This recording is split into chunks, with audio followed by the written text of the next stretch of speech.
Bonsoir tout le monde. Good evening, everyone. Bonsoir tout le monde, je m'appelle Sacha Souda et je suis la directrice générale du Musée des Beaux-Arts. Je m'appelle Sacha Souda et je suis la directrice générale du Musée des Beaux-Arts du Canada.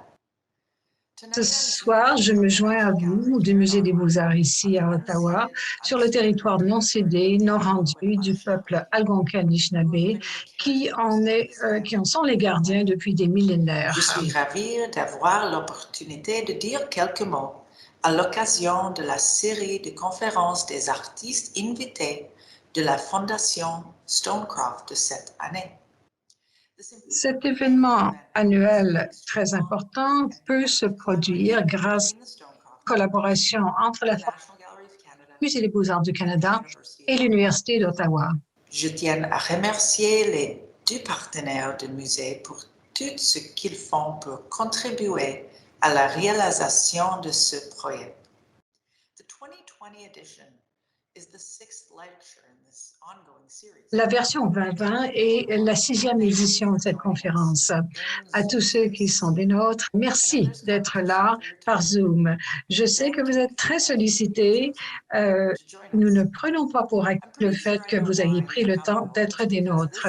J'ai à peu près sûr de savoir pourquoi vous êtes là. Et c'est parce que cette année, nous accueillons l'artiste Ken Lum de Vancouver. Le Musée des Beaux-Arts du Canada compte plusieurs des œuvres de Ken Lum dans sa collection, dont certaines feront l'objet de votre conversation ce soir. Il est connu pour ses phototextes et ses portraits logos. Il a toujours exploré les divisions persistantes dans la société canadienne. Il tourne le projecteur vers les tensions raciales, les tensions entre la police et les Autochtones, les divisions de classe et de race. Il utilise l'humour qui nous amène à penser longuement la raison pour laquelle nous sourions, nous rions. La pandémie a exacerbé ces divisions. J'ai hâte de savoir l'effet qu'elle a eu sur Ken et sur les artistes. Ken est connu pour son art conceptuel et représentatif dans différents médias, la peinture, la photographie. Depuis 30 ans, il a exposé ses œuvres dans de grandes expositions partout dans le monde. Il est un artiste admiré au Canada et partout dans le monde. Nous avons beaucoup de chance de l'accueillir parmi nous ce soir. Vous pouvez admirer ses œuvres au Musée des Beaux-Arts du Canada. Je vous encourage à venir nous voir en personne très bientôt. Nous sommes ouverts du jeudi au dimanche et plus de 41 000 personnes sont déjà venues nous voir depuis la réouverture en juillet.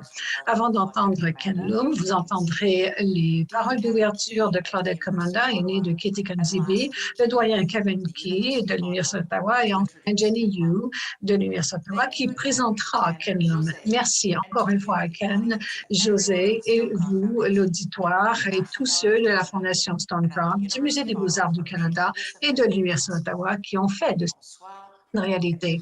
Bonne soirée et merci. Bonjour tout le monde. Bonjour tout le monde. Bienvenue ici à la territoire ancestral de mes peuples algonquins. Je suis toujours honorée et fière de prononcer les mots de bienvenue au nom de la nation algonquine pour accueillir des frères et des sœurs de partout. Je vous souhaite la bienvenue à ce beau territoire du peuple algonquin, territoire qui est confié depuis les temps immémoriaux à mes ancêtres, territoire que nous devons préserver pour nos enfants. Je vous salue, je vous souhaite la bienvenue. Je vous salue en espérant que tout le monde va bien, malgré cette période difficile que nous traversons tous à cause de la pandémie de la COVID. C'est avec de l'amour, de la bonté, de l'amitié que vous êtes bienvenue. Je suis très honorée de prononcer ces dans le cadre de la 10e conférence annuelle Stonecroft et d'accueillir l'un des grands artistes canadiens, Ken Lum. Au nom de la nation algonquine, encore une fois, je vous dis bienvenue. Bienvenue, frères et sœurs, bienvenue au magnifique territoire du peuple algonquin. À la territoire ancestral des peuples algonquins. Please take good care Veuillez prendre soin de vous, soyez bien, portez-vous bien, restez en sécurité. N'oubliez pas qu'un acte de bonté est une bénédiction, comme l'art a un pouvoir de guérison. Nous devons tous guérir, nous avons tous à rester solidaires, se soutenir, avoir de bonnes pensées les uns pour les autres, avoir de bonnes prières les uns pour les autres. Prenez soin de vous, je vous aime tous. Merci beaucoup. Bonsoir, Madame Souda, Mr. Lum, Madame Commanda, chers étudiantes et étudiants, chers collègues et chers amis. Avant de commencer, je voulais rendre hommage au peuple algonquin, les gardiens traditionnels de notre territoire. Nous soulignons leur relation de longue date avec ce territoire qui reste non cédé. Nous rendons hommage à tous les peuples autochtones de la région, de toutes les nations du pays, pour qui Ottawa est leur territoire. Nous reconnaissons les gardiens des savoirs traditionnels, jeunes et âgés. Nous honorons aussi leurs courageux dirigeants d'hier, d'aujourd'hui et de demain. Je suis ravie de vous souhaiter la bienvenue à cet événement. Ce soir, vous aurez le plaisir de participer à la 6e conférence de la Fondation Stonecroft offerte par l'artiste invité et distingué, M. Ken Lum. La Fondation Stonecroft pour les arts, the Stonecroft Foundation for the Arts, pour sa générosité et son rôle primordial dans la promotion des arts et les artistes canadiens de grande envergure. Merci de votre soutien sans faille et pour le rôle vital que vous jouez dans la promotion des arts au Canada. La Faculté des arts et l'Université d'Ottawa sont fiers de vous compter parmi nos amis et nos partenaires. Je voudrais aussi offrir notre bienvenue la plus chaleureuse et nos remerciements à Ken Lum, l'un des grands artistes canadiens d'envergure. Votre présence ici ce soir nous honore au plus haut point et c'est avec enthousiasme que nous attendons votre présentation et la discussion qui suivra. C'est un honneur de vous accueillir ici ce soir et d'avoir le privilège de vous entendre parler. Merci également au Musée des Beaux-Arts du Canada pour sa précieuse collaboration et tout particulièrement à Madame Sacha Souda, la directrice générale, pour son accueil sur cette plateforme numérique ainsi que pour son appui et son engagement. Nous sommes privilégiés d'avoir l'occasion de collaborer avec vous et avec votre institution. Un grand merci également à l'équipe du département d'art visuel à l'Université d'Ottawa et son directeur Jacob Judabik et la professeure Ginny Yu pour son travail remarquable dans l'organisation de cet événement. Et finalement, merci aux membres, merci vous, communauté universitaire, de votre présence ce soir. Je vous souhaite et j'invite maintenant la professeure Yu à vous présenter notre distingué invité et conférencier de ce soir. Merci Dorian Kelinky et bienvenue à toutes et tous à la 6e série de conférences d'artistes de la Fondation Stonecroft. Je voudrais remercier l'aînée Claudette Commandant qui nous a souhaité la bienvenue dans ce territoire non cédé de la nation algonquine Anishinaabe. Je me sens toujours reconnaissante de pouvoir vivre et travailler ici. Au département d'art visuel de l'Université d'Ottawa, nous sommes très fiers de notre programme de maîtrise en art visuel.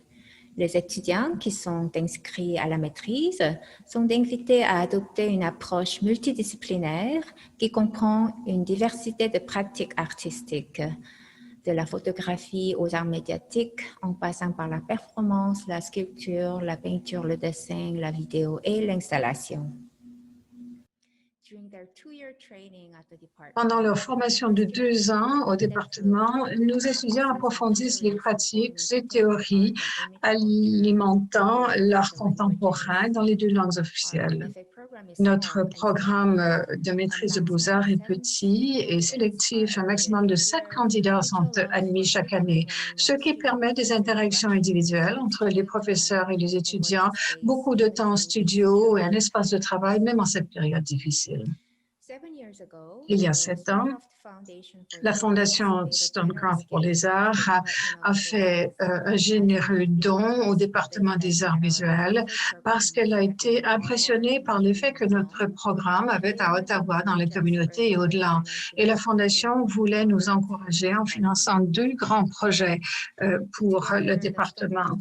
Donc, la Fondation Stonecraft et le département ont ensemble créé une bourse permettant à un étudiant du programme de maîtrise de suivre un cours à la Biennale de Venise, cours que je donne avec Jonathan Shaughnessy, professeur adjoint et conservateur associé d'art contemporain au Musée des Beaux-Arts. Cette collaboration avec le musée permet aux étudiants qui sont en stage au pavillon canadien de la Biennale de Venise pendant la semaine d'ouverture de travailler directement avec le personnel du musée et d'interagir avec le monde artistique international. L'autre projet, financé grâce à la généreuse contribution de la Fondation Stonecraft et grâce à la collaboration extraordinaire du Musée des Beaux-Arts, 2 institutions avec qui le département est fier de travailler, et c'est la raison pour laquelle nous sommes là ce soir. La série de la Fondation Stonecraft permet au public, permet aux Canadiens d'entendre des artistes de renommée de parler de leurs pratiques. Donc ce soir, pour la 6e édition de cette série de conférences Stonecraft, nous sommes ravis que Ken Lum ait accepté notre invitation. Donc, il fera une allocution qui sera suivie par une période de questions et réponses animée par José Drouin-Dorisbois, d'art contemporain au Musée des Beaux-Arts du Canada. Pendant la soirée, n'hésitez pas à vous prévaloir de la boîte de questions pour soumettre vos questions. Alors, je vous présente Ken Lum. C'est un artiste mieux connu pour son art conceptuel et représentatif. Il travaille avec différents médias, la peinture, la sculpture, la photographie. Son art traite du sens assigné aux images, aux textes et aux objets en fonction de codes culturels et sociaux. Professeur de longue date, il occupe la chaire des Beaux-Arts à l'école de design Whitmore de l'Université de Philadelphie. Il compte de nombreuses publications à son actif, y compris un recueil de ses écrits publiés par les presses de l'Université Concordia en 2020. Il a été conférencier principal à la Biennale de Sydney, à la Conférence mondiale des musées à Shanghai, à l'Association des arts des universités du Canada. Il a participé à de nombreuses expositions, dont le document, il y en a la Biennale de Venise, la Biennale de Sao Paulo, la Biennale de Shanghai, la Triennale de Carnegie, la Biennale de Liverpool, la Biennale de Guangzhou. Et ces expositions comprennent l'Institut C.C.R. Watkins d'art contemporain de San Francisco, le musée Princeton, le Centre Vituvik d'art contemporain à Rotterdam et le Musée des Beaux-Arts de Vancouver. Depuis le milieu des années 90, il a travaillé à de nombreuses commandes, y compris pour la ville de Vienne, pour la Suisse, pour Rotterdam, Saint-Louis, Leiden, Utrecht, Toronto et Vancouver. Lum a été directeur de projet pour l'exposition Le siècle court, un mouvement d'indépendance et de libération en Afrique de 1945 à 1994. Il a aussi été conservateur pour plusieurs grandes expositions, y compris Shanghai Modern et Monument Lab, spéculation créative à Philadelphie. Il est cofondateur et conservateur conseil en chef pour Monument Lab. Il est représenté par la galerie Magenta Plains de New York, le Rural Project la galerie Magel Braxter à Berlin, la galerie Misachin à Tokyo. Avant d'accueillir Ken à l'écran, je voudrais remercier la Fondation Stonecraft pour sa générosité et sa confiance, le Musée des Beaux-Arts du Canada pour sa collaboration et Ken Lum d'avoir accepté cette invitation. Et je remercie également l'étudiant de l'Université d'Ottawa, Pete Kohut, pour son aide à l'organisation de cet événement. Bonne conférence, merci. Merci tout le monde. J'enseigne en ligne.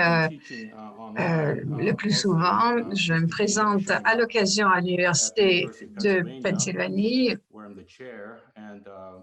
mais le plus souvent, je travaille en ligne, mais je ne m'y habitue toujours pas. La présence en personne, surtout des étudiants, me manque beaucoup. Je sais que vous êtes nombreux à cette conférence ce soir. Je remercie tout le monde associé à la Fondation Stonecraft, le Musée des Beaux-Arts du Canada, l'Université d'Ottawa. Vous savez peut-être que ma première expérience d'enseignant comme professeur à la session était à l'Université d'Ottawa il y a très, très longtemps. Et il y a deux étudiants de cette classe, Amélie Chambou, qui est devenue très importante dans mon travail, et l'autre est David Hart, qui est un artiste canadien bien connu, qui est membre du corps professoral au département que je dirige à Philadelphie. Je suis très heureux de commencer par une allocution plutôt que de vous offrir un texte que je lirai. C'est plus interactif de toute façon, c'est ce que je ferai avec mes étudiants. Donc voilà, je vais vous montrer mon écran. Alors, c'est quelque chose que je n'ai jamais fait de cette façon auparavant. Je vais parler de chaque genre d'œuvres que j'ai en ordre chronologique. Ce que j'ai tendance à faire, c'est que je travaille dans plusieurs modes et je vais passer d'une sculpture de mobilier à une œuvre fondée sur le langage et revenir aux œuvres de mobilier. Mais ça serait peut-être intéressant de voir toutes les œuvres de sculpture de mobilier d'abord. Je vais vous parler un peu de mes antécédents. Je sors d'un milieu qui ne se prête pas à devenir artiste. Ma mère travaillait dans une fabrique de couture et j'ai eu une enfance troublée. C'était très difficile. Je ne parlais pas un mot d'anglais avant d'aller à mon premier jour de la première année à l'école. Et c'était vraiment un choc. Alors, je me suis rendu compte très tôt de deux choses. Je percevais le monde comme divisé entre ceux qui régnaient et ceux qui étaient les gens qui étaient gouvernés. Et ma famille faisait partie de ceux qui étaient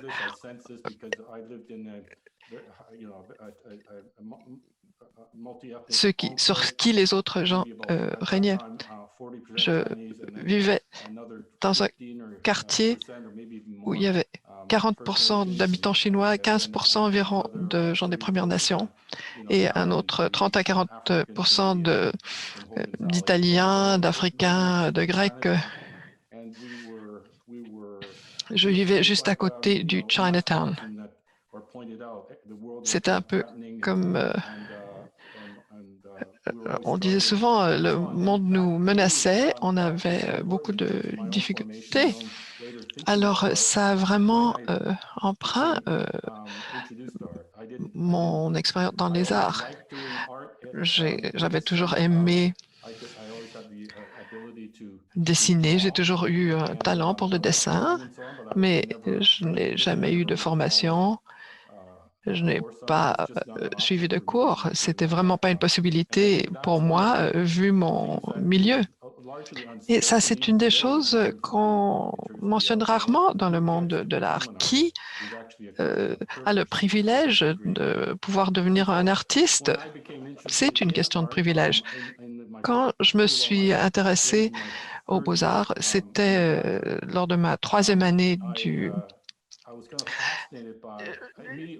diplôme d'études à l'université. Ce qui m'a fasciné, c'était l'art contemporain.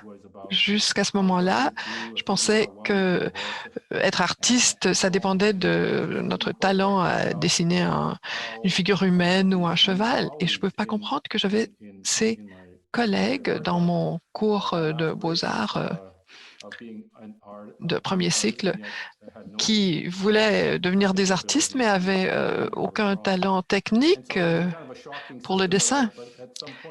Mais donc, c'était un choc pour moi, mais à un moment donné, je me suis rendu compte qu'il y avait quelque chose de plus profond en ce qui a trait à l'art, et ça ne concordait pas avec ma perspective assez conservatrice de l'art. Ça, c'est une des premières œuvres que j'ai créées en tant qu'étudiant au premier cycle. C'était Salon public. Je l'ai créé en 1978. J'ai emprunté le studio d'Ian Wallace, un artiste bien connu à Vancouver, pour créer cela. Et j'ai pris quelques mois avant de pouvoir créer cette œuvre. Je n'avais pas d'argent. Je travaillais même dans un restaurant à hamburger.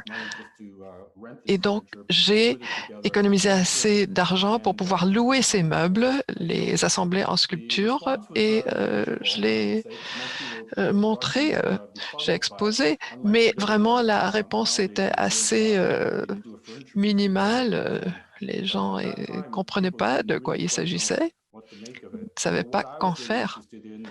Et ce qui m'intéressait, à ce moment-là, j'apprenais beaucoup sur l'art avant-garde européen et américain, l'art minimaliste, et je m'intéressais à cette dualité dans la sculpture minimaliste où il y a comme on va effacer les références sociales de l'œuvre, parce que toutes les œuvres ont des références sociales à cause du matériel employé, etc. Mais il y a eu ce discours de phénoménologie sans relation concrète à l'environnement social que nous présentait le minimalisme. Et l'art minimaliste était aussi créé de façon à ce que ça pouvait se conformer à l'espace où il était exposé. Donc, c'est une œuvre à beaucoup d'éléments spatials. On parle de la présence de l'art minimaliste. Mais pour moi, c'est un problème de vraiment s'être éloigné de nos vies quotidiennes. On a perdu un lien à cause de la production en série. Donc, il y a un élément tragique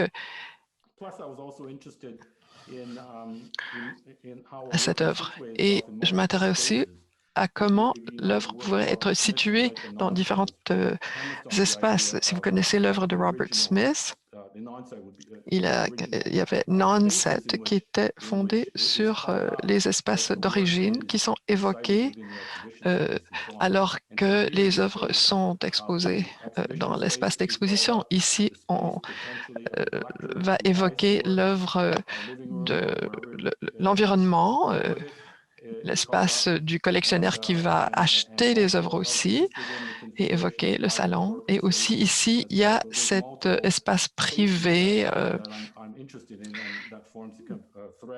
du monde des affaires. Et l'œuvre est devenue beaucoup plus complexe. Parfois, je raconte cette histoire à ce sujet. Quand j'ai exposé cette œuvre, je ne vais pas vous dire où c'était, Alors, quand j'ai montré cette image, j'ai dit que j'ai choisi ces meubles parce que ma mère aurait adoré ces meubles et on n'aurait pas pu se payer ces meubles. Alors, je l'ai mentionné lors d'une conférence et il y a certains gens qui ont ri dans la salle, je ne savais pas pourquoi. Mais ensuite, lors du souper, un conservateur très connu me regardait et il m'a dit, ben, tu sais, je ne te crois pas. Tu crois pas quoi? Je te crois pas quand tu dis que ta mère aurait adoré ces meubles. Et je lui ai dit, pourquoi pas? Et il m'a dit, bah, c'est évidemment laid. Je dis ça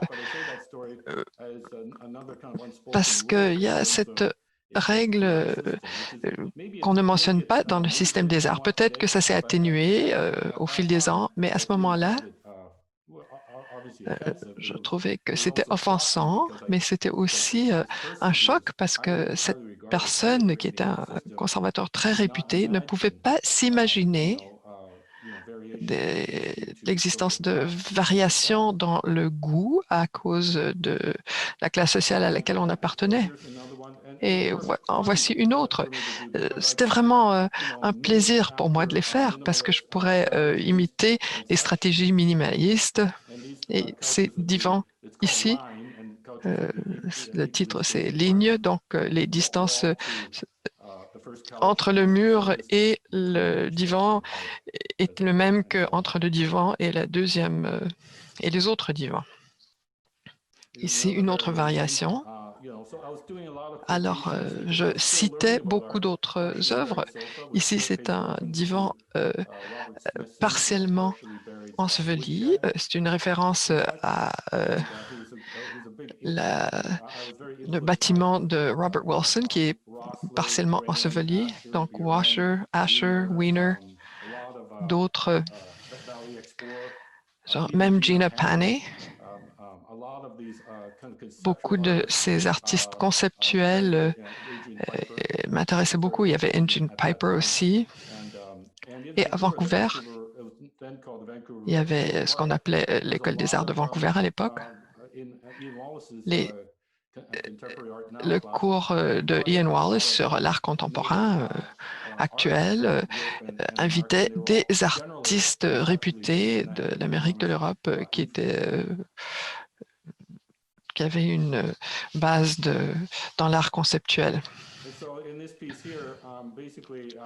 Ici, ce n'est pas quelque chose que j'ai commandé spécialement.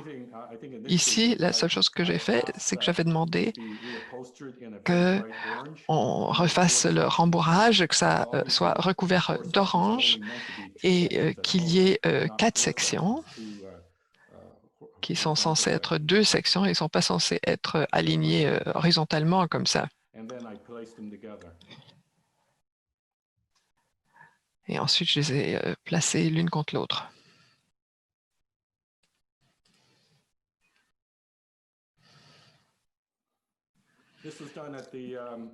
Ça, c'était pour la Biennale de Venise. C'est le Ship of Fools. C'est une référence à Foucault. Il parle de la nef des fous. Et il y avait un livre, je ne me rappelle plus, ça traite de la folie et comment les gens qui souffrent de folie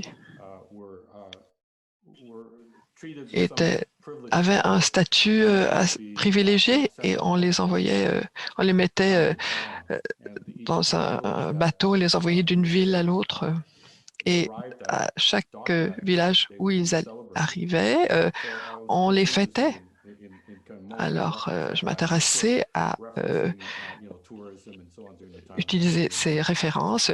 Ça traite aussi du tourisme lors de la Biennale à Venise.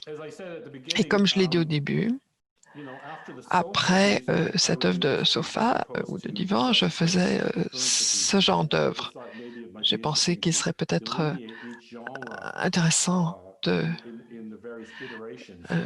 présenter chaque genre de façon différente. Donc, je m'intéressais à l'art avant-garde que j'étudiais, donc c'est toujours lors de mes études de premier cycle. Et ce que je faisais ici, c'était vraiment montrer la façon la plus conventionnelle de représenter quelqu'un. Alors, il y a des lois codifiées, le fond est générique, on le voit dans les photos d'écoliers ou aussi la façon dont on photographie les maisons pour les vendre, c'est le même système. Et ensuite, il y avait un logo. Ici, c'est le logo du canal 4 WNBC de New York qui porte des échos d'un tableau de Frank Stella, une rayure. Et il y a un lien entre les deux. On vit dans une économie sociale de logos qui est importante. Ces images de marque sont très importantes dans une société capitaliste. Au début, ces offres ont été mal reçues. On disait qu'elles étaient trop brutales. Et certaines personnes pensaient que je présentais une apologia du capitalisme. Mais ce n'était pas le cas du tout. Mais je pensais que c'était des œuvres qui atténuaient le côté dur de la société. Non, je les présentais de façon très austère et j'ai tendance à le faire. Et il y a un autre conservateur qui est venu me dire vos œuvres ne sont pas très canadiennes. Et j'ai dit pourquoi pas? Ben, il avait dit que l'art canadien comporte toujours un élément de rédemption, une ambition de rédemption. Et j'ai dit je suis pas ce genre d'artiste. Moi, j'ai toujours pensé que mon œuvre est empreinte par mes antécédents d'une famille immigrante. Ma mère travaillait, c'était un environnement dur. C'est pas l'environnement qu'on voit dans les brochures touristiques. Et beaucoup de Canadiens ont été élevés dans ce genre d'environnement. Alors ici, c'est Aide, sans titre. La section en bleu, c'est le logo d'une société qui s'appelle Demco. Je cherchais à trouver un logo qui avait un côté en ligne droite que je pouvais attacher à la photographie. Alors là, j'avais embauché un photographe pour prendre ces photos, donc c'était plus réaliste du côté conceptuel. Alors, je sentais qu'il fallait que j'observe les règles d'art conceptuel, être fidèle à quelque chose. Et donc, j'avais pas cette formation, je n'avais pas aussi les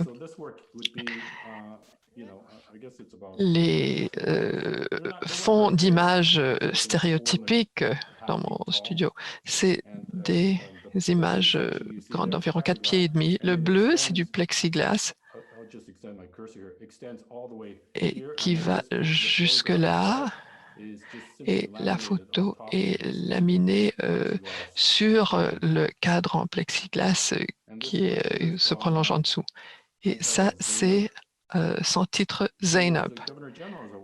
Zainab qui a reçu le prix du gouverneur général.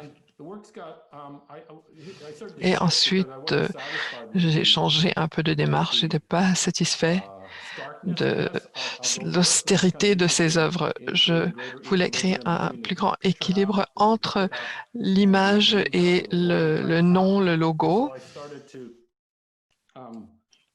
J'ai commencé à créer des logos spécialisés pour des amis ou des gens que j'ai rencontrés. Alors, je connaissais un peu M. Jansen. Je sais qu'il avait une grande famille. Alors, je l'ai convaincu de faire prendre une photo de famille et j'ai créé un logo pour sa famille. Et c'est comme un symbole sur un bouclier. Il y a JP Getty, il y en a d'autres. Donc, l'écu familial.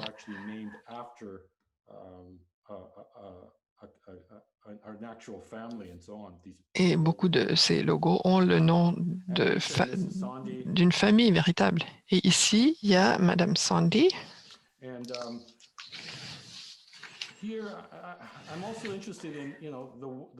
Je m'intéresse aussi aux lois qui régissent la société. Et on vit sous cette loi de la patriarchie, la loi du nom du père. Sandy, c'est le nom de famille du père, pas de la mère et pas le nom de famille de la fille. Eux, ils vont adopter Sandy comme nom de famille. Et donc, Monsieur Sandy est représenté ici dans le logo jaune et vert. Et la famille est présentée au complet. Et ici, à Steve.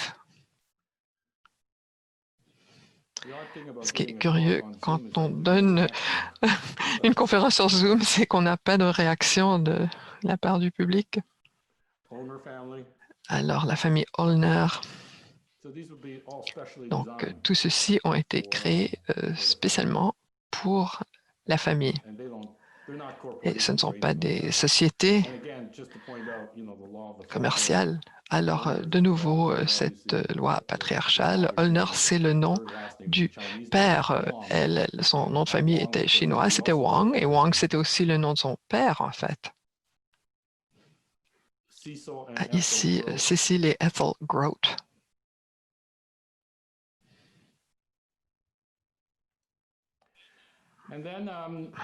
Et là, j'ai décidé, bon, je ne peux pas toujours embaucher Boon Hui pour qu'il prenne mes photos.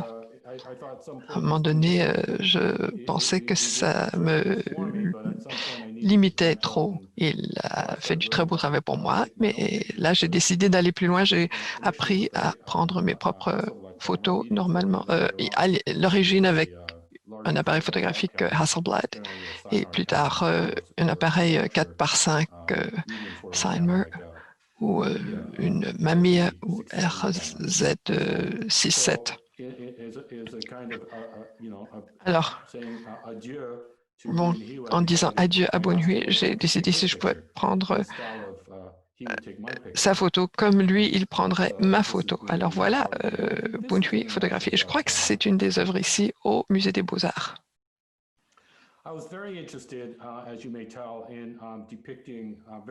J'étais très intéressée à présenter une réalité multiethnique, multiraciale. Ça m'intéressait. J'ai grandi dans ce genre de milieu avec ce genre de personnes autour de moi et c'est une des choses qui est formidable, c'est que c'est très hétérogène au niveau de la population. Et pourtant, à ce moment-là, je faisais ce travail, je recevais des commentaires de gens qui me disaient « Mais pourquoi faites-vous cela ?»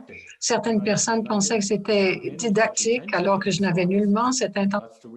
Je reflétais simplement la réalité. Je n'essayais pas de dire est-ce que ce n'est pas formidable. Je pense que c'est formidable, mais je n'essayais pas de souligner l'ethnicité, le multiculturalisme comme étant des choses extraordinaires simplement pour faire passer ce message. Non, je le faisais parce que c'était ma réalité, c'était mon vécu, mon expérience en tant que Canadien dans une société canadienne.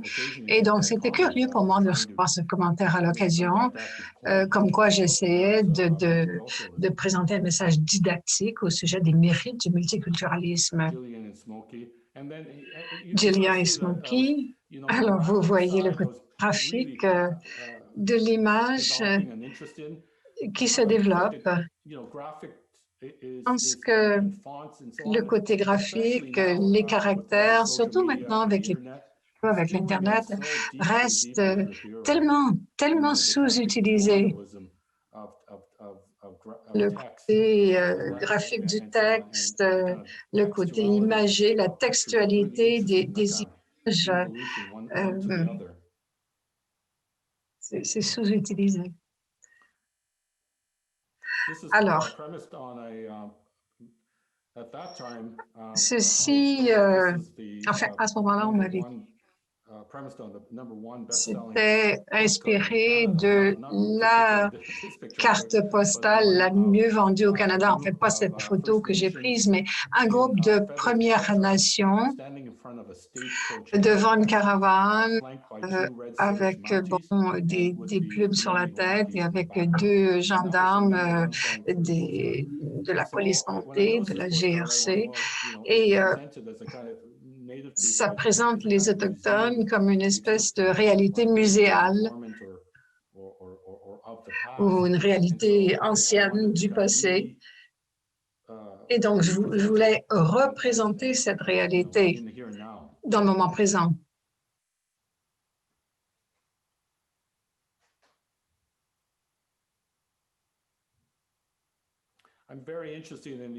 Je suis très intéressée par toute la panoplie de gens, sans jugement moral, sans dire qu'il faut s'apitoyer sur l'un ou sur l'autre. Ça, c'était un peu choquant pour les Canadiens à ce moment. Il a fallu que il fallait que je montre mes cartes de sympathie. Bon, Alex Gonzalez aime son mère et son père. Je me souviens d'être allé à un musée en Europe parce que je n'étais jamais allée en Europe avant l'âge de 29 ans. Et quand enfin j'ai pu y aller et aller dans un musée, je me rappelle avoir vu un tableau de quelqu'un qui mangeait un potage aux fèves, un tableau qui dépeignait la vie de tous les jours. Et je me suis dit, bon, et quand j'ai rencontré un ami allemand, voyage dont je connais les parents très, très bien, je lui ai demandé comment vont tes parents, Daniel. Et il m'a dit, bon, il n'était pas parfaitement à l'aise en anglais. Il a dit, mon père et ma mère. Ah, j'aime mon père et ma mère. Et je me suis dit, en fait, mon interprétation, c'était que parce qu'il parlait mal l'anglais, que cela était sorti ainsi. Et c'était le reflet de ses sentiments. Son affection pour ses parents est sortie d'emblée, presque sans retenue, en quelque sorte, parce qu'il s'exprimait plus ou moins bien en anglais. Et je me suis dit, tiens, ça pourrait faire quelque chose d'intéressant. Merli-Cham déteste son emploi. Alors, il y a un musée à son nom à Rotterdam. On y viendra tantôt. Au fait, lorsque j'enseignais, je crois l'avoir dit au début, lorsque j'enseignais comme professeur à la leçon, donc dans mon premier cours, et j'étais très mauvais professeur. C'est triste pour ces étudiants de l'époque, mais Merli-Cham était une de mes étudiantes. Il y a un article à son sujet qui vient d'être publié récemment qui dit où est Merli-Cham aujourd'hui, et ça a été publié aux Pays-Bas. Elle était étudiante en beaux-arts à l'Université d'Ottawa. Benny Sanji, employé du mois. Tracy Bond rencontre Pépé le cochon. Et j'ai des anecdotes, évidemment, pour toutes ces œuvres. Là, c'est parce que j'ai pris un café dans un café de l'ouest de Vancouver qui se trouve juste à côté d'un restaurant A&W, donc une des franchises de hamburger. Et l'ourson de A&W, donc, est en train de distribuer des coupons sur le trottoir, des coupons pour la bière d'épinette ou les frites. Et alors que l'ourson s'est approché de là où j'étais assise, cette jeune fille avec des boucles blondes est allée prendre l'ours par la jambe et il l'a regardé et lui a dit « Ah, je t'aime, ours A&W ». Et je me suis dit « Tiens, voilà, ça c'est quelque chose ». Et j'étais très intéressée par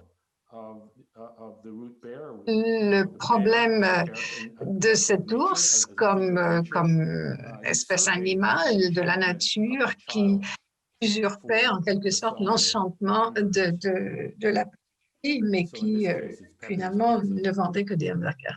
Alors ici, c'est la pizza de Pepe. Alors, ici, celui qui coupe les arbres et son épouse. Donc, c'est la première phrase du conte d'Hansel et Gretel.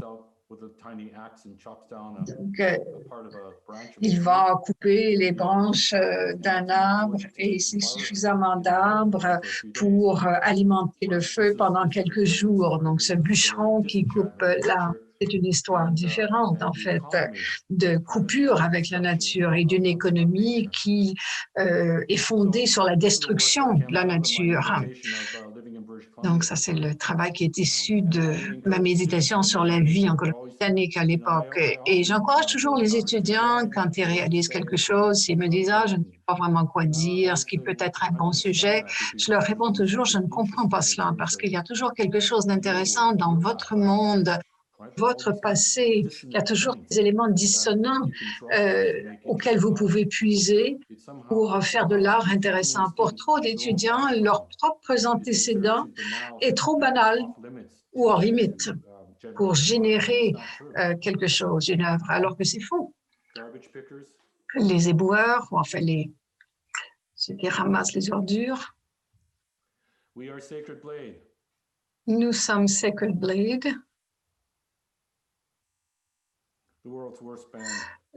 le pire groupe du monde, de bien bons gars, mais de terribles musiciens. Et les guitares ne sont pas branchées. Mon nom est Scott Ruzicki.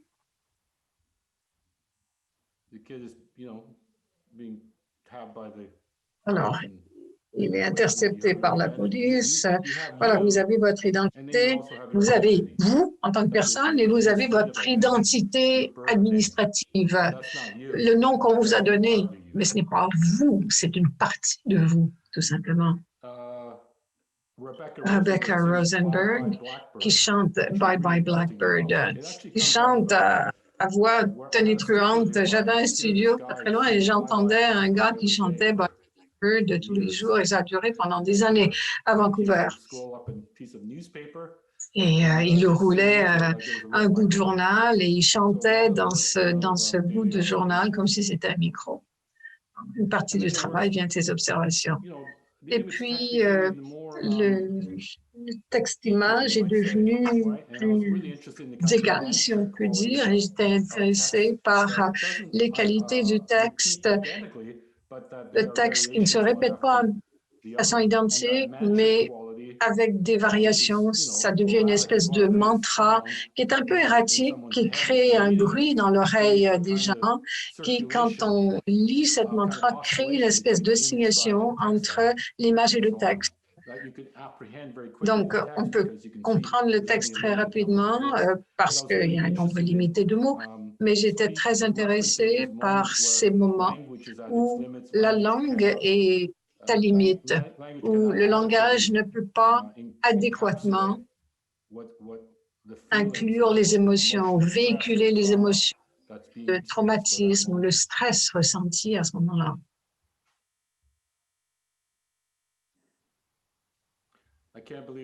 Je n'arrive pas à croire que je suis à Paris. Je n'arrive pas à croire que je suis à Paris. Elle n'est pas riche. C'est une femme de la classe ouvrière. Et en fait, l'histoire est celle de son échec. Elle vivra peut-être encore 15 ou 20 ans.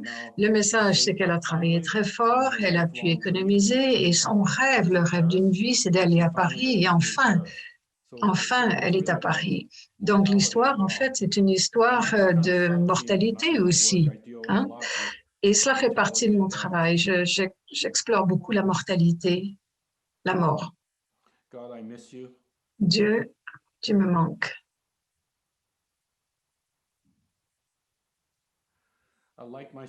Je m'aime tel que je suis. Encore une fois, c'est une espèce de mantra, aucune raison de changer. Je m'aime tel que je suis. aucune raison de changer. Et ça, c'est assez grand, c'est à peu près 1 mètre de hauteur, c'est très lourd.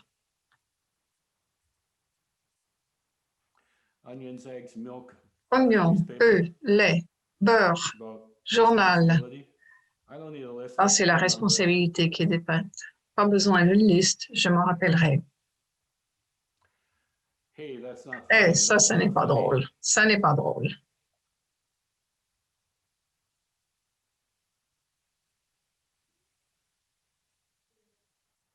Je suis française, je suis américaine, je suis anglaise, je suis canadienne.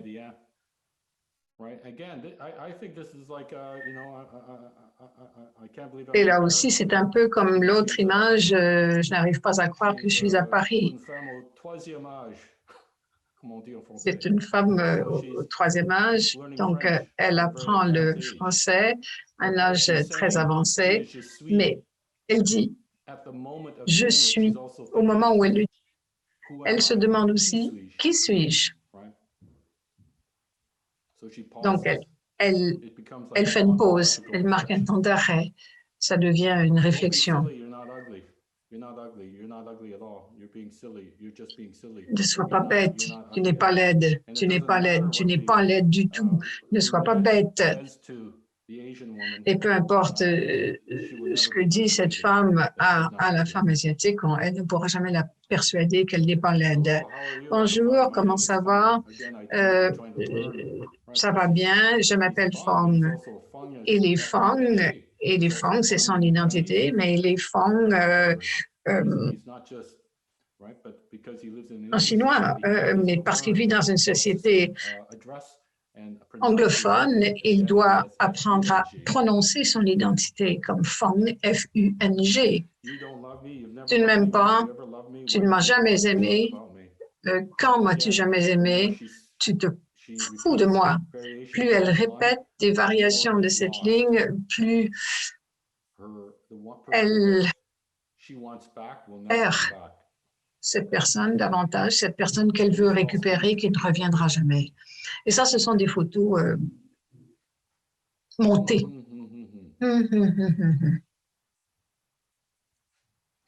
Et ensuite, j'ai fait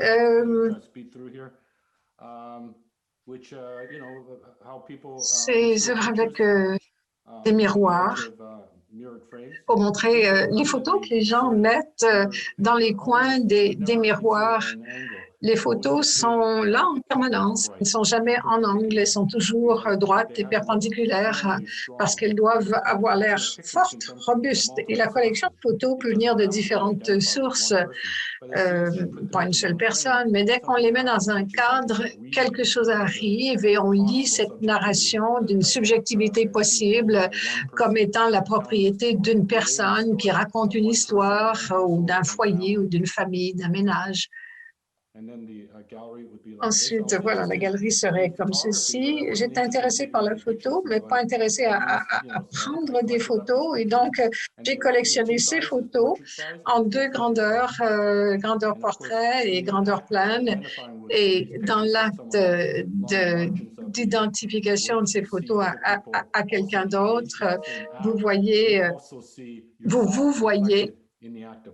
en tant que spectateur dans l'acte de regarder. Est-ce que je devrais parler de ceci? Non, je pense que je vais sauter. Alors, voici ce que j'ai fait au début comme art public pour un musée d'ethnologie, d'anthropologie. C'était lié au colonialisme, aux conquêtes impériales et à la rapacité des envahisseurs qui volaient des objets, des choses pour les collectionner pour des musées occidentaux. Donc, j'étais invitée à faire quelque chose à l'extérieur de cet édifice à Leiden. Et au fait, ceci est le premier musée ethnologique, anthropologique dans le monde. Et donc, j'ai dit, puis-je faire quelque chose dans la bibliothèque, qu'ils n'appelaient plus la bibliothèque, ils appelaient cela la salle d'information. Et la salle d'information, le centre d'information, comprend beaucoup de fauteuils. Mais quand vous entrez, vous voyez donc les deux murs et le mur arrière. C'est presque un contexte néoclassique. J'ai dit, pourquoi pas de quatrième mur? C'est assez bruyant avec les gens qui arrivent du foyer. Et on dit, c'est pour montrer symboliquement que nous reconnaissons le statut problématique du musée ethnologique et que nous n'avons rien. Et donc, j'ai réalisé ceci en m'inspirant des singes chinois qui ne voient rien, qui n'entendent rien, qui ne disent rien, mais aussi en comparant des profils qui étaient vraiment à la mode au moment de la fondation de ce musée ethnologique à Leiden. Donc voilà, vous avez le profil européen et ici le profil africain. Vous voyez à quel point il est exagéré, avec la ligne axiale qui est protubérante et une proximité avec la ligne axiale du fil du singe. Et ça ne me paraît pas si grand, mais ces œuvres ont 10 pieds carrés, donc de 8 pieds sur 10 pieds, presque 10 pieds carrés. Alors, j'ai commencé à faire ce travail. C'était pour la Biennale d'Istanbul. Et donc, vous empruntez ce corridor, vous voyez ce long miroir et en face, il y a un texte par le poète soufi Yunus Emre, qui a écrit en arabe. Et c'est un magnifique poème qui porte sur la réalisation, l'incarnation, la réalisation et inclut les 3 grandes religions, et la Turquie étant elle aussi à l'intérieur de 3 grandes religions, le christianisme, le judaïsme. Bon. Et vous voyez cette femme en chemisier bleu clair et elle a emprunté ce long couloir pour lire le texte au complet, correctement, parce que ce texte à droite, à votre gauche, est imprimé à l'envers. Et donc, la seule façon de le lire, parce que c'est tellement long et il y a tellement de têtes, c'est de descendre le couloir et une fois arrivé à la fin, vous arrivez à la fin, là où se trouve mon curseur, et vous faites un virage à 90 degrés, vous empruntez un autre couloir court à peu près jusqu'ici, et puis vous entrez dans une espèce d'ouverture, et en entrant dans cette salle, vous vous rendez compte que c'est une vitre, pas le miroir, mais une vitre à double sens. Donc, un côté qui reflète l'image. Alors ici, j'avais beaucoup de lumière parce qu'il fallait refléter la lumière autant que possible. Donc, c'est la relation entre être vu et ne pas en être conscient. Et c'est aussi très démocratique parce que tous ceux qui arrivent ici à ce couloir voient le tour qui se sont fait jouer. C'est la maison de la réalisation, le nom de l'œuvre. Bon, il me reste 1 minute. Bon, il faudrait que j'accélère un peu. Alors, je m'excuse d'avoir pris si longtemps. Alors, ça, je l'ai fait dans Documentage. Je vais prendre encore 3 minutes. C'est le labyrinthe des miroirs, les 12 signes de la dépression.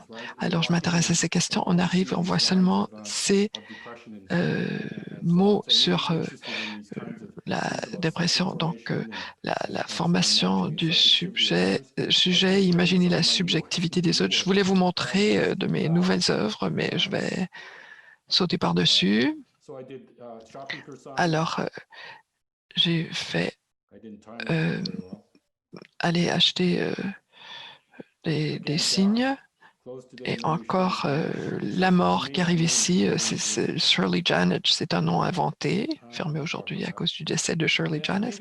Donc je vais terminer avec ces œuvres-ci parce que je suis très fière de ces œuvres.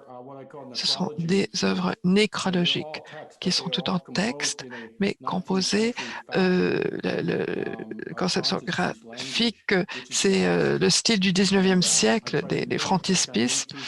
Et donc, c'est un langage du 19e siècle ou 18e siècle qui ne respectait pas les règles du design contemporain. Alors, je vais lire ceci.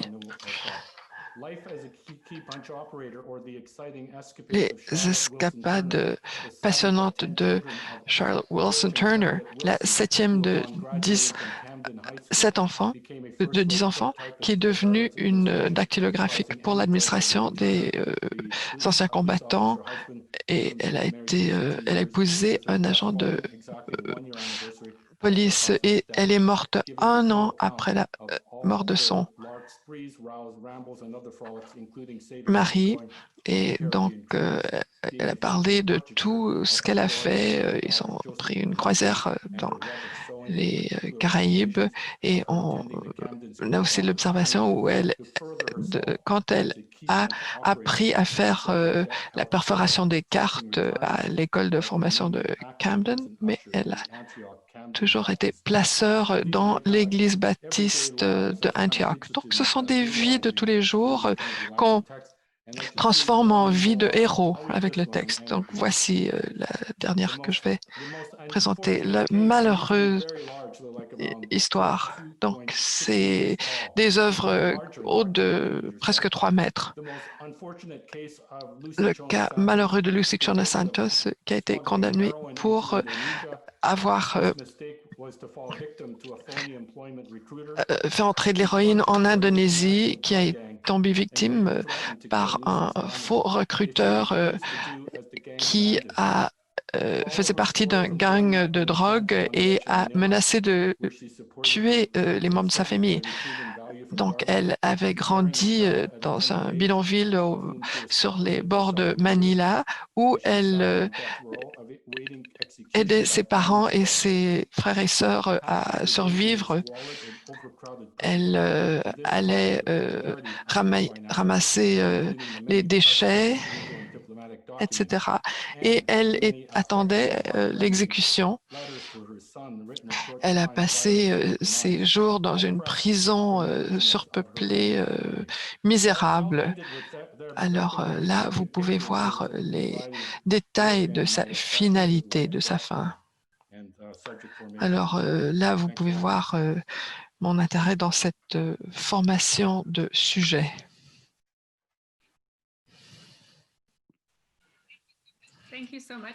Merci beaucoup, Ken. C'était merveilleux. J'ai beaucoup appris. Alors, je veux me présenter. Je suis Josée Drouin-Brisebois, conservatrice principale de l'art contemporain au Musée des Beaux-Arts.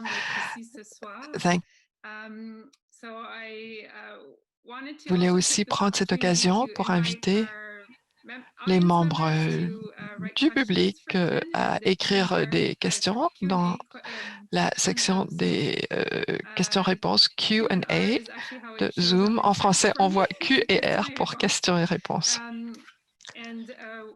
Et on pourra discuter pendant 15 minutes. On verra si les gens ont des questions. Je veux parler des monuments et de l'art public. Et je voulais vous entendre parler du projet Monument Lab, labo de monuments, projet auquel vous avez participé à Philadelphie.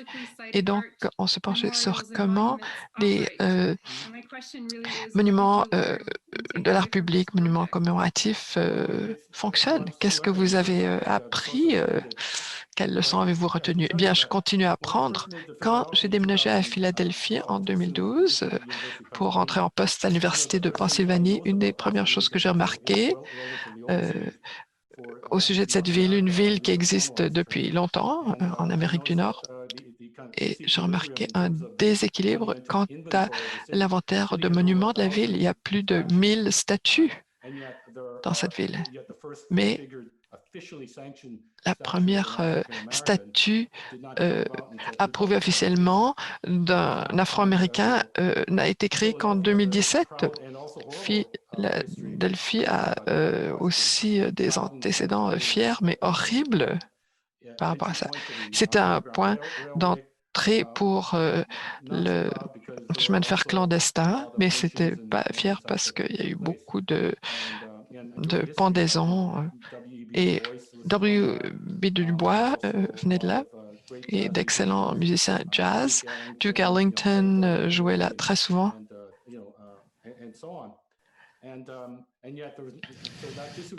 Et donc, ce déséquilibre est quelque chose qui me fascinait. J'ai rencontré quelqu'un qui enseignait dans les études urbaines et j'avais cette idée d'avoir un festival de l'histoire négative, un festival à l'échelle de la ville qui traiterait des vérités de ces connaissances que peuvent communiquer les gens de leur expérience vécue. Donc, le Monument Lab a été créé. C'est quelque chose qui a découlé de tout cela en 2012. Et ensuite, il y a eu quelque chose d'un peu plus conventionnel. Il y avait une partie qui était un peu comme les biennales. Donc, on allait commander des œuvres. Mais la deuxième partie, c'était un projet démocratique. On demandait aux gens de Philadelphie ce qu'ils souhaitaient avoir comme monument.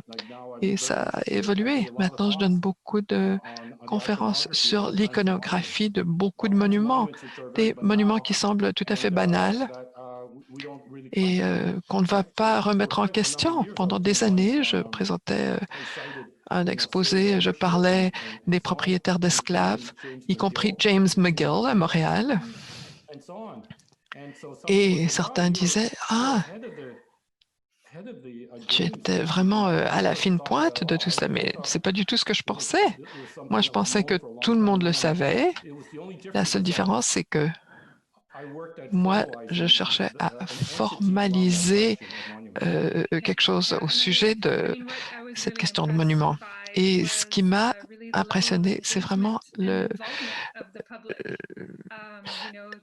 l'engagement et l'implication du public. Vous avez donné l'occasion au public de réagir et je me demandais quelles sont les prochaines étapes pour la ville de Philadelphie à ce sujet.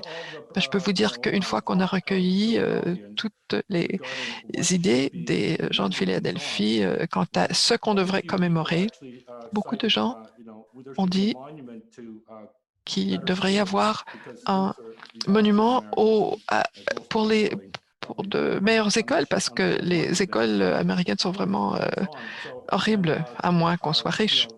Et certains ont dit, on a besoin aussi un monument pour la collecte de déchets. C'est la plus grande ville pauvre aux États-Unis. Et 3% ont dit, on doit avoir un monument pour commémorer l'attentat à la bombe MOVE de 1985. La ville ne l'a jamais reconnu, ne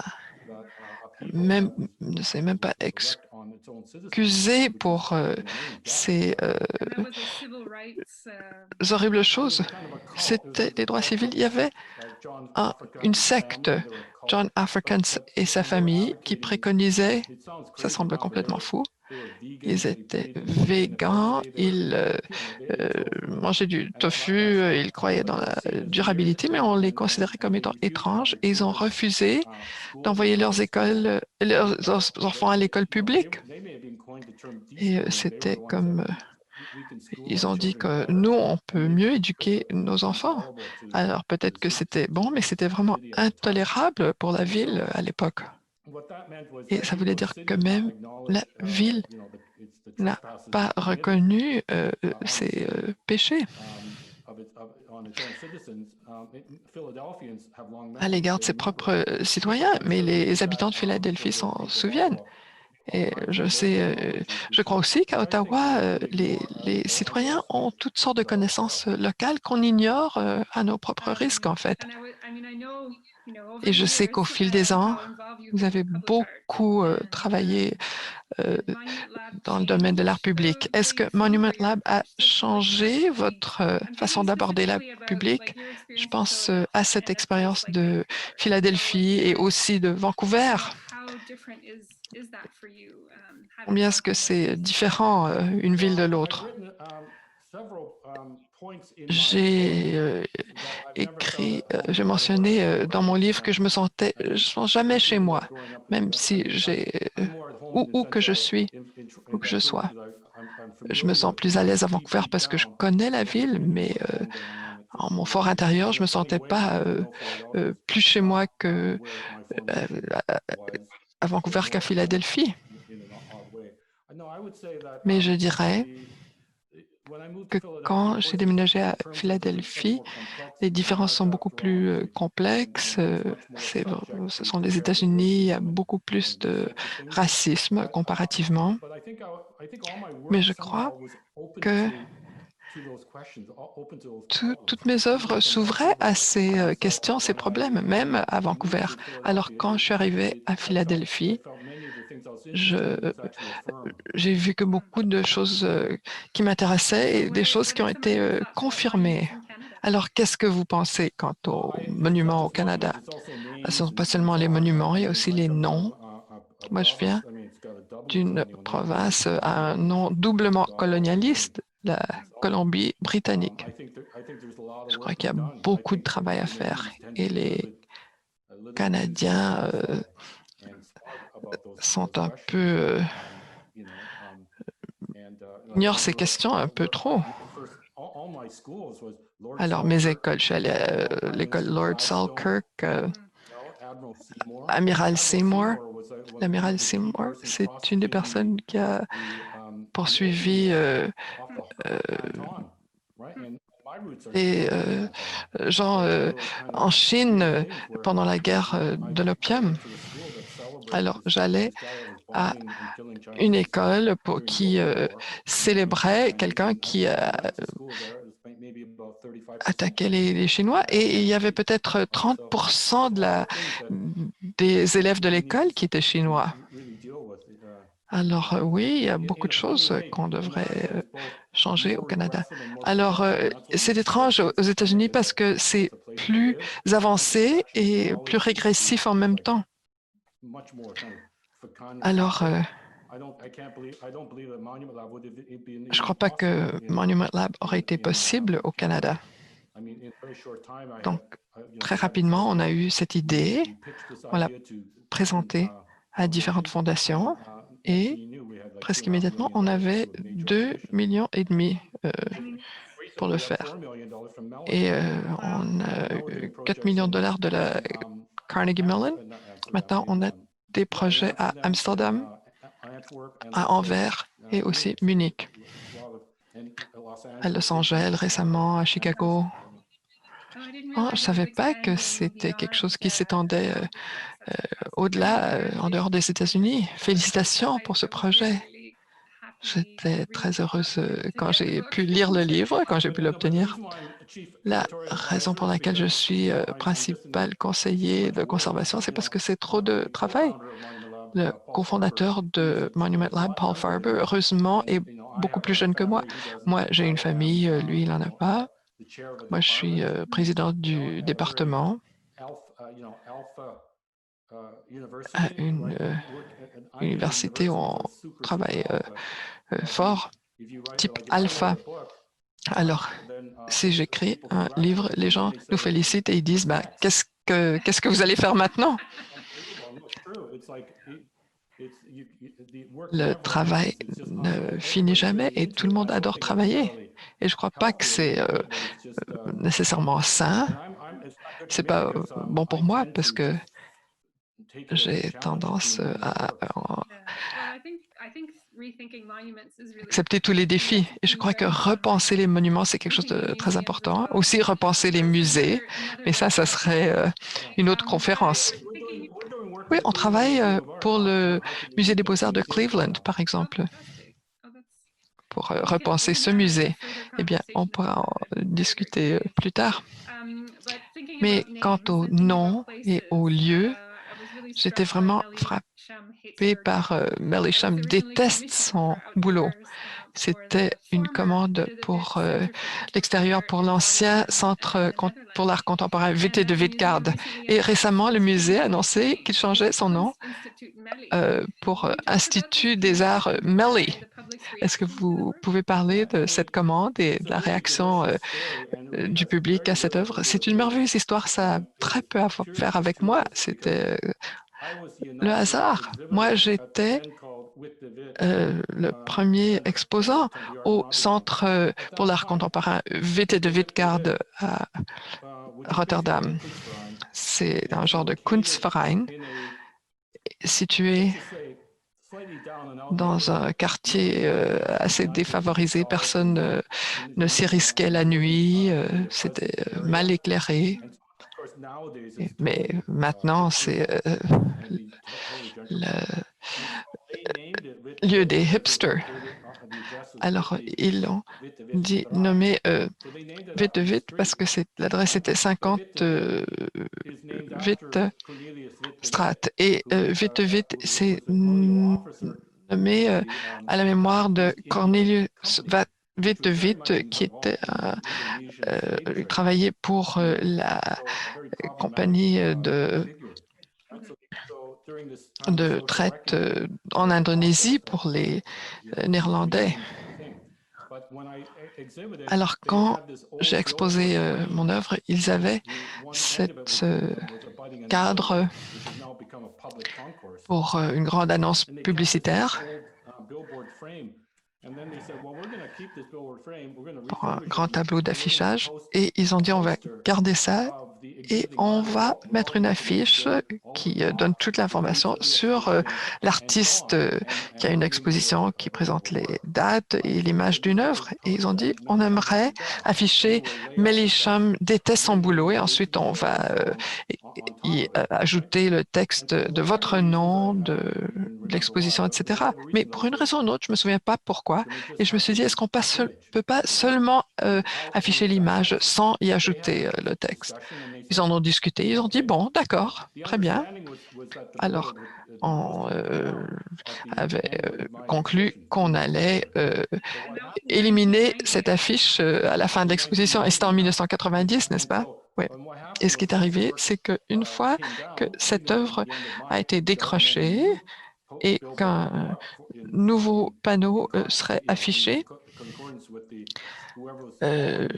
selon qui prendrait ma place, eh bien, le musée a reçu beaucoup de lettres, d'appels téléphoniques, donc c'était avant Internet, exigeant que Melisham soit affiché de nouveau. Et donc, quand je suis rentrée à Vancouver, ils m'ont téléphoné, ils ont dit on a une proposition, on aimerait réinstaller cette image. Et j'ai dit pourquoi? Qu'est-ce qu'il y en est pour la prochaine exposition? Mais ils ont dit qu'il y a une grande demande de la part du public pour que ça soit réaffiché. Et il y a une personne qui disait chaque personne a besoin d'un monument aux personnes qui détestent leur boulot. Et l'image est là depuis lors. Et il y a toutes sortes de pages Flickr, ça fait partie de chaque brochure touristique. On voit la brochure touristique de l'hôtel de ville qui vont décrire toutes les choses à voir et il y a une flèche qui dit « Voilà, Melly ».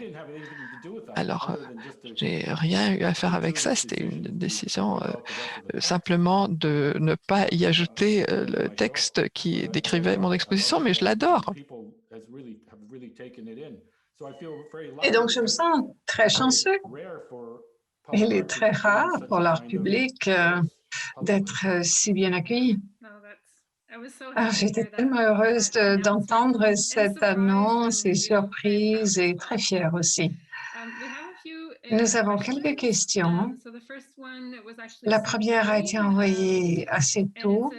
C'est une question de Joel Sector qui dit « Monsieur Lum, je voudrais connaître votre expérience sur Documenta 11 et la transformation vers les perspectives postcoloniales au tournant du siècle. » Oakley était une personne absolument brillante. J'ai fait sa connaissance, en fait, j'enseignais à l'École des Beaux-Arts à Paris, j'étais professeur à l'époque, et il est venu là, et quelqu'un a dit, bon, vous devez faire sa connaissance, oui, c'est très intéressant. Poète, n'était pas du tout connu, c'était au début des années 90, 94, 95 peut-être. Et il n'avait pas d'argent, il était sans sous. Il était très élégant, mais il était sans sous. Il a même fallu que je lui offre un café. Et il m'a expliqué qu'il avait un projet qu'il voulait faire. Et cela coïncidait avec certaines périodes. J'ai des périodes de dépression profonde. J'ai écrit là-dessus, avec des doutes sur moi-même comme artiste et est-ce que je veux poursuivre comme artiste et je rejette tout le monde artistique. Je me souviens d'un dîner, vous m'avez parlé de cela avec Rodney Denson. Oui, et c'était dans ce contexte, il est arrivé juste au bon moment et je me suis dit, il faut que je me renseigne sur cet homme-là. Je suis curieux de ce que représente l'art, la culture, la politique en Afrique, curieux de son vécu. Et donc, peu de temps après, j'ai écrit à NCAR et de leur écrire et donc, je leur ai dit que j'étais intéressée pour la Biennale de Dakar et j'ai vu Joanne Dansky, ou peut-être qu'elle est toujours là. Elle était la directrice de Village du musée Village à Munich à l'époque. Et donc, je l'ai contactée, je lui ai dit, j'ai rencontré Okwi, le siècle court, et donc, pour faire une histoire courte, elle était très réceptive. C'était rare, réceptive d'emblée, sans plein de questions. Elle a dit, allons-y, montons cela. Et donc, j'étais très chanceux. Il a changé ma vie. Il a changé ma vie. J'ai tellement d'histoires à raconter, je ne sais pas comment répondre correctement. J'ai tellement d'histoires personnelles à raconter à son sujet. Ce n'était pas une personne facile à fréquenter, au fait, hein. Mais il était brillant, brillant. Il me manque. Il me manque beaucoup. Quelqu'un a écrit une question au sujet du vécu. Kaima qui dit « Merci de cette merveilleuse présentation. Prière de nous parler davantage de l'expérience vécue dans votre œuvre et comme sujet. L'expérience vécue m'intéresse comme domaine de déconnexion d'une expérience qui est planifiée, d'une expérience qui est déterminée ou prédéterminée administrativement. Je peux dire que je travaille à l'université, je donne tel cours, je fais ceci, cela, je touche un chèque de paye au bout du compte, mais ça n'est pas nécessairement mon vécu, mon expérience vécue, et peut-être que je suis très malheureux dans ce travail. Donc, c'est ça l'expérience vécue. L'expérience vécue concerne votre corps, la conscience de votre corps, l'incarnation, que vous avez des choses, vous acquérez une connaissance de la façon dont votre immersion dans une soupe sociale façonne votre savoir. Ce n'est pas un savoir qui vient de votre tête, c'est un savoir qui vient de votre corps, qui est biologique même. Et cela est très important. Le vécu, comme Monument Lab l'était, l'expérience vécue des gens qui ont acquis de la sagesse en travaillant tous les jours un emploi terrible et qui ensuite rentraient chez eux dans un quartier dangereux et qui mangeaient de la malbouffe, qui n'avaient pas le temps de se faire à manger. C'est ça le vécu. Une dernière question et ensuite je remercie tout le monde. Christina Martinez, merci de cette excellente présentation. Comment voyez-vous l'appropriation dans le contexte de votre pratique?